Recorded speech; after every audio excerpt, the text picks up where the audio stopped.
Ерөнхийдөө автомашинтай зөрчил их гардаг. Ялангуяа галт тэрэг ирж яхад галт тэрэгний өмнөр амжаад гарчий гэсэн тийм үү. Ийм байдлаар бол гармын зөрчил их гаргадаг. Гармын зөрчил гаргасан болгон дээр бид нар бол захиргааны хариуцлагын тухай хуулийн 26 дугаар зүйлд зааснаар хариуцлага ингэ тооцож явдаг. Ер нь бол гарахын хувьд бол харин гармын зөрчил нь илүү их байгаад байгаа, дийлэх байгаад байгаа. Явган зөрчил нь илүү өртөд байна гэсэн үг.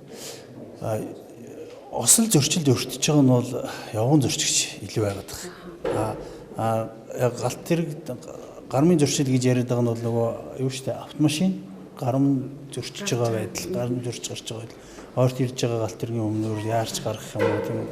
Эсвэл одоо гармын галт тэрэг ирж байгаа дохио нээгдээд гарам нээгдсэн байхад гарам хаагдж байхад амжиж гарах гэж явсан суулж юм осол гарсан юм эмгэлтэй тохиолдлууд байна л.